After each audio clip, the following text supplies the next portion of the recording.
చెప్తున్నాను. Last time అమీర్పేటలో ఇలాంటి డయాగ్నోస్టిక్ సెంటర్ ఓపెన్ అయిన సందర్భంగా నాకు అప్పటికప్పుడు అనిపించింది, మా సినిమా కళాకారులు కార్మికులు ఎంతోమంది ఉన్నారు, వాళ్ళందరూ ఏ రోజుకు ఆ రోజు ఉపాధి, ఆ రోజు వాళ్ళ పబ్బం గడుపుకోవాల్సిన పరిస్థితి. అలాంటి వాళ్ళకి కూడా ఇలాంటి అవసరాలు ఎంతో ఉంటుంది, ముఖ్యంగా మెడికల్ ఎయిడ్. నేను స్టేజ్ మీద ఇలాగే మాట్లాడుతూ అప్పటికప్పుడు సుధాకర్ నువ్వు రమ్మనగానే వచ్చాను, కానీ వచ్చిన పర్పస్ ఏంటంటే నేను అడగాలనుకున్నది, మా సినిమా కార్మికులకు ఏదైనా వెసులుబాటు ఉందా, ఏదైనా సరే ఇంత హై ఎండ్ ఈ మెడికల్ టెస్ట్ సంబంధించిన ఏమైనా సరే మాకు అందుబాటుకు రాగలవా ఇవ్వగలవా అని అడిగాను. ఖచ్చితంగా ఇస్తాను చెప్పండి అన్నయ్య అని అన్నాడు. నన్ను అన్నయ్య అని పిలుస్తాను, నా తమ్ముడు అంటువాడు కాబట్టి. వెంటనే దాదాపుగా తన అన్న మాట ప్రకారం 14,000 మంది సినిమా కార్మికులకు చిరంజీవి చారిటబుల్ ట్రస్ట్ అండ్ యోధా డయాగ్నోస్టిక్ సెంటర్ సంయుక్తంగా కొన్ని కార్డులు ఇవ్వడం జరిగింది.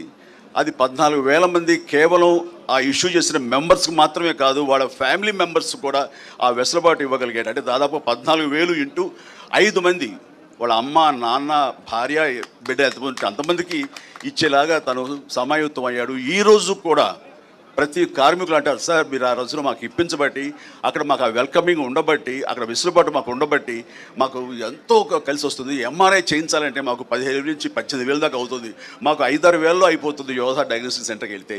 ఇదంతా కలిపి ఆయన సుధాకర్ పెద్ద మనసు, అలాగే నా ప్రయత్నం ఇవన్నీ కూడా దోహదపడ్డాయని వాళ్ళు చాలా సంతోషిస్తున్నారు. దానికి తాము వంతు కృషిగా చేయటం అన్నది, సామాజిక స్పృహ ఉండటం అన్నది నాకు అతని పట్ల అపారమైనటువంటి గౌరవం ఉంది. అండ్ ఇందాక మన మినిస్టర్ గారు అడిగిన దానికి సమాధానం ఇదే సార్. ఆ రకంగా సామాజిక బాధ్యత వహించి తను ఇలాంటివి కల్పించాడు. అందుకని అలాగే ఇక్కడ కూడాను ఈ రోజున మన ప్రసాద్ గారు ఉన్నారు, ఆయన ఆధ్వర్యంలో డిజిటల్ ఫెడరేషన్ ఉంది. వాళ్ళకు కూడా ఈ రోజున యూట్యూబర్స్ కానివ్వండి, ఇతర ఇన్ఫ్లుయెన్సర్స్కి కార్డులు అందజేయడం అనేది ఇది చాలా చాలా శుభ పరిణామం, చాలా మంచిది. ఇలాంటివన్నీ కూడాను పేదలకు కూడా అందుబాటులో రావటం అనేది నేను మనస్ఫూర్తిగా హర్షిస్తూ, ఇలాంటి సెంటర్స్ మరెన్నో చేయాలి.